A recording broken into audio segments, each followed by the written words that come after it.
Bonjour à tous et bienvenue dans cette nouvelle vidéo. Aujourd'hui, on va aborder la question du déclic parce que vous êtes très nombreux tous les jours à me demander « Hello, quel a été ton déclic pour perdre du poids ?» Alors pour rappel, j'ai perdu plus de 30 kilos, donc ma chaîne YouTube se centre sur la perte de poids où je partage mon quotidien avec vous à travers des vlogs, des retours de courses, des bilans perte de poids, des vidéos qui traitent une thématique particulière comme celle-ci où on va parler justement de ce fameux déclic pour perdre du poids. Alors déjà, le déclic, c'est quoi? De ce que moi j'en comprends, ce serait un événement particulier qui nous choquerait un peu et nous pousserait à l'action pour commencer à perdre du poids et se lancer pour de bon. Donc ce que je vais faire dans cette vidéo, c'est d'abord vous partager mon expérience personnelle, comment est-ce que moi j'ai vécu les choses, est-ce que j'ai eu un déclic ou pas, comment je me suis lancée dans la perte de poids. Et après, je vous dirai ce que je pense de ce fameux déclic. Alors déjà, ce qu'il faut savoir sur moi, c'est que j'ai été obèse quasiment toute ma vie. Aujourd'hui, j'ai 32 ans. Je suis en perte de poids depuis 2 ans et j'ai déjà essayé de perdre du poids avant et ce pendant de nombreuses années. Et quand je dis de nombreuses années, c'est plus de 10 ans. Donc est-ce que pendant ces 10 années-là, j'ai eu un déclic ou pas ? Visiblement, on pourrait dire que non, puisque je n'ai pas entamé réellement une perte de poids au cours de ces plus de 10 années. Et pourtant, j'ai vécu à de nombreuses reprises des expériences dans ma vie qui auraient pu être ce fameux déclic. Alors ça a commencé dès l'école pour moi, puisque j'étais déjà rondouillarde à l'école. Et je dirais que la première chose qui m'a vraiment marquée, c'est quand je prenais le car tous les matins pour me rendre au collège notamment. Les cars, vous savez, les couloirs, ils sont assez étroits. On a un cartable sur le dos. Mais bon, quand on est au collège, logiquement, on passe plutôt facilement dans ces fameux couloirs. Or, moi, et pourtant, je n'étais pas encore en obésité morbide, j'étais obligée de me mettre de profil pour me faufiler dans le couloir du car. En plus, j'étais la dernière à être ramassée puisque je n'habitais pas très loin du collège. Alors, je peux vous dire que quand vous avez un car blindé de paires de yeux fixés sur vous, quand vous rentrez dans le car, à vous regarder, c'est assez délicat à vivre. Et oui, je me suis lancée dans la perte de poids dès l'adolescence, mais ça a été voué à un échec. J'ai aussi vécu beaucoup le rejet parce que je n'étais pas comme les autres, parce que j'étais grosse et que ça ne rentrait pas dans le moule. Donc j'ai beaucoup souffert du rejet des autres et je pense que ça aurait pu aussi être un élément qu'on peut qualifier de déclic. Pour autant, encore une fois, à chaque fois que je me mettais dedans, c'était échec sur échec. J'entends souvent dire « Oh, je suis tombée sur une photo de moi, j'étais choquée, je m'imaginais pas aussi grosse et ça a été pour moi le déclic. » Eh bien moi, entre nous, je peux vous dire que je suis tombée plus d'une fois sur des photos de moi où j'étais vraiment choquée, où je n'acceptais pas du tout mon image, où je souffrais vraiment de voir ça. Et pourtant, je n'arrivais toujours pas à me lancer dans la perte de poids. Alors est-ce que le déclic n'était pas assez fort ? Je vais réfléchir à d'autres choses qui me sont arrivées dans ma vie qui auraient pu provoquer peut-être un déclic suffisamment élevé pour que je puisse enfin me lancer dans la perte de poids. Quand j'étais plus jeune, alors là je vous dis vraiment très jeune, j'étais adolescente, j'ai eu une période où je voulais être hôtesse de l'air, sauf que on m'a tout de suite ramenée à la réalité, mon entourage me disant « Non mais ne rêve pas, Hello, hôtesse de l'air, c'est pas un métier pour toi, il faut être fine pour faire ce métier-là et toi tu es grosse et tu ne seras jamais mince, donc tu ne pourras jamais être hôtesse de l'air. » Bon alors c'est pas une vocation, je pense pas que j'aurais fait hôtesse de l'air dans tous les cas, puisque c'est pas un métier qui me plaisait. Je pense que quand on est jeune, on se cherche beaucoup, on pense à différents métiers.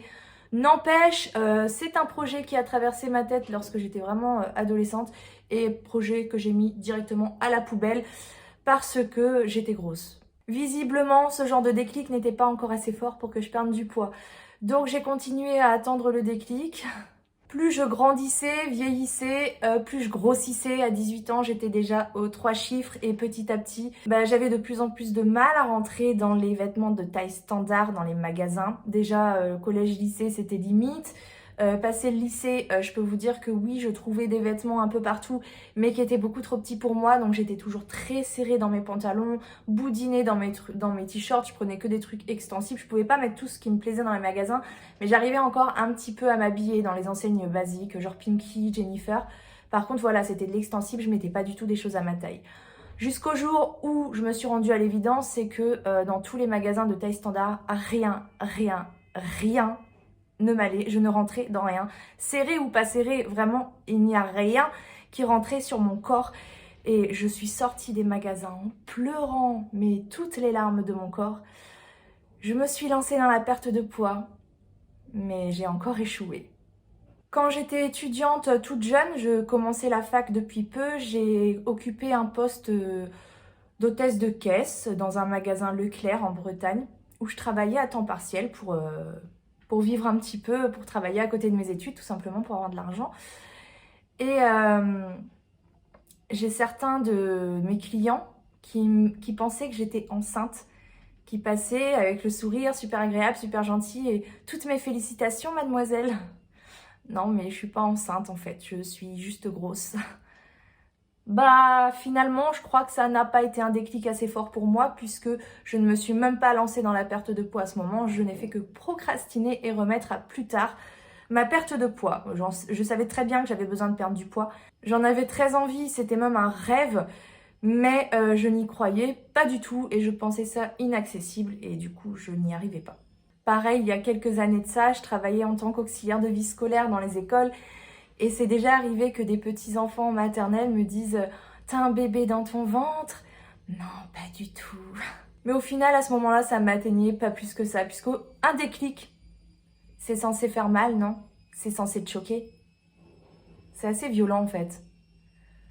Bref, les années ont passé, toujours pas de déclic pour perdre du poids. Je suis devenue maman. J'ai beaucoup souffert avec mon corps parce que je suis devenue de plus en plus grosse, de plus en plus obèse. Et j'avais beau être essoufflée au quotidien, avoir mal partout, ne pas pouvoir jouer avec mes enfants normalement, pas pouvoir courir derrière eux, avoir mal ne serait-ce que pour marcher, pour me rendre au parc de jeux. C'est fort d'être maman, on veut le meilleur pour ses enfants. Et pourtant, tel un drogué à sa cigarette ou à son verre d'alcool, impossible de faire quelque chose.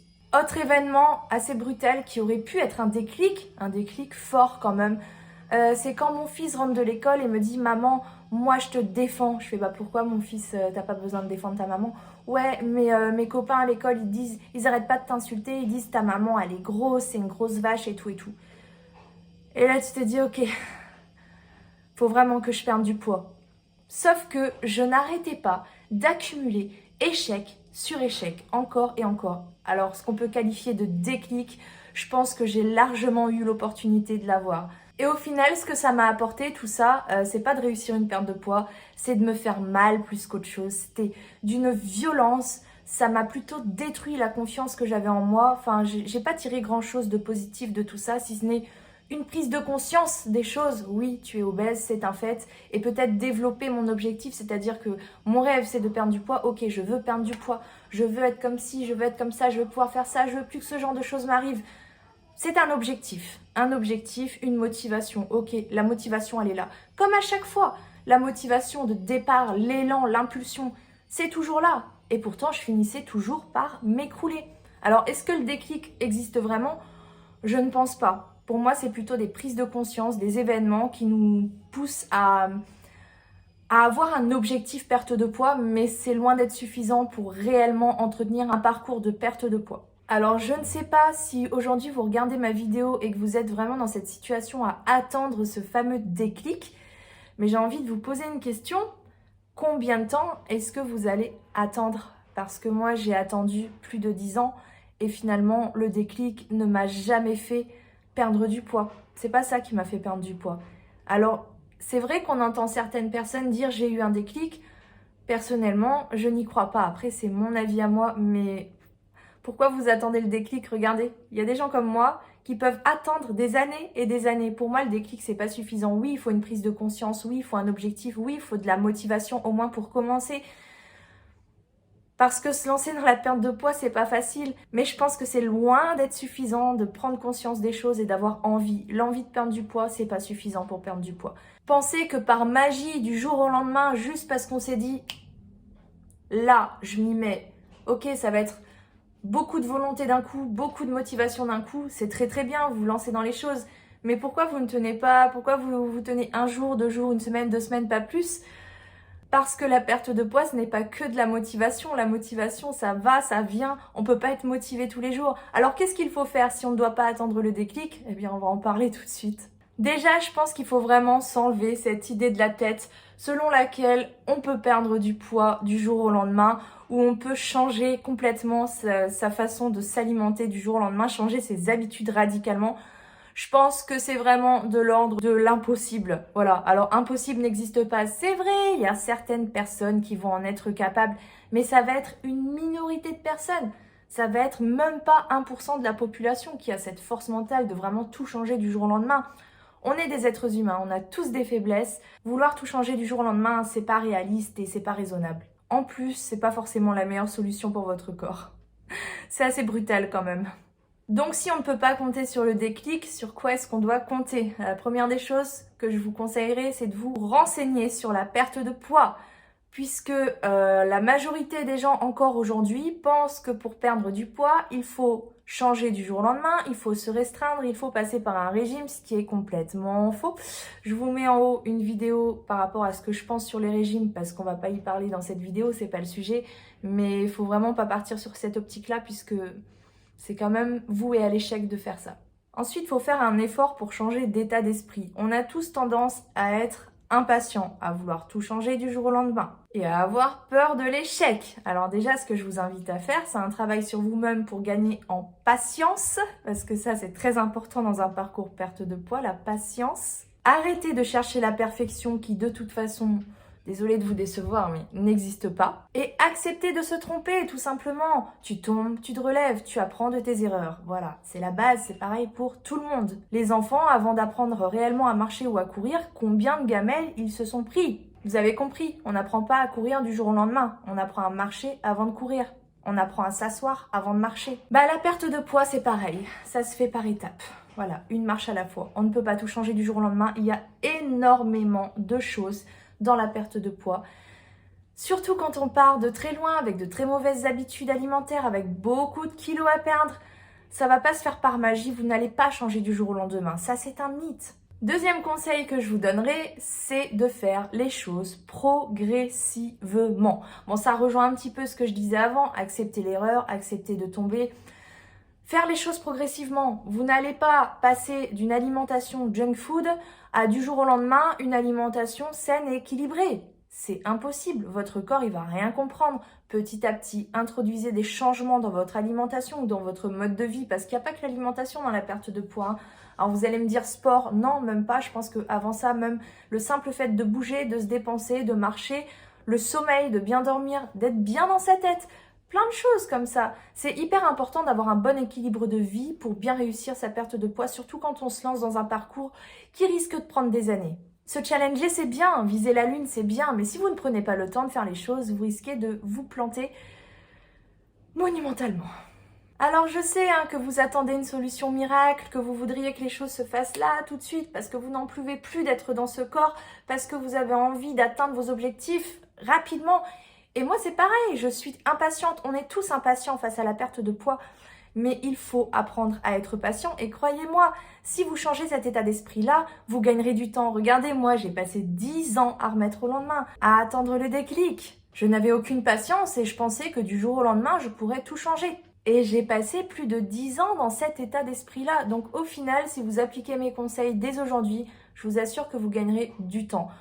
Dernier petit conseil qui peut éventuellement vous aider aussi, c'est la préparation mentale. Parce qu'on ne le dit pas assez, mais pour réussir un parcours perte de poids, il y a aussi un travail psychologique à faire qui n'est pas à laisser de côté. Il faut se sentir prêt, c'est sûr, mais la motivation suffit pas. Il faut que vous soyez prêt à changer. Le changement fait peur.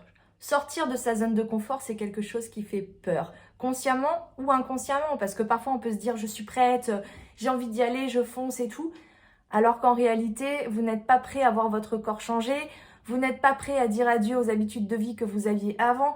Donc je pense que la première chose à faire, c'est de faire le deuil avec votre vie passée. Parce qu'il faut savoir que quand vous perdez du poids, vous renaissez. Vraiment, c'est une renaissance. Alors attention, on ne change pas la personne qu'on est, on ne change pas ses valeurs, on ne change pas sa personnalité. mais on change une vie qu'on avait avant. Cette vie où on procrastinait, où on manquait de confiance en soi, on pensait qu'on était incapable de faire les choses. Cette vie où on avait beaucoup d'angoisse, beaucoup de peur. Cette vie où on ne prenait pas soin de soi. Cette vie où on s'abandonnait soi-même, où on était dans la passivité, où on refusait de passer à l'action. Tout ça, ça doit passer derrière vous. Il faut faire le deuil de votre vie d'avant pour être prêt à passer à quelque chose de nouveau. Il faut être prêt à dire au revoir à un ancien chapitre de votre vie. Se préparer mentalement, c'est aussi se préparer à un nouveau chapitre, à une nouvelle vie. Et pour ça, vous pouvez aussi essayer de visionner ce à quoi ressemblera votre vie d'après. À quoi ressemblera votre vie quand vous aurez atteint vos objectifs? Quelles sont les difficultés éventuelles que vous pourrez rencontrer sur votre route? Même si ce ne sera pas forcément la réalité telle qu'elle sera après, essayez de vous projeter un maximum, même de vous voir en train de faire les actions, de vous voir en train de faire votre séance de sport, de vous voir en train de manger une assiette saine et équilibrée tout en ressentant du plaisir, même si ça peut être difficile à concevoir pour vous aujourd'hui. Voilà, essayez de vous retrouver dans votre futur moi tout en appréciant cette vision.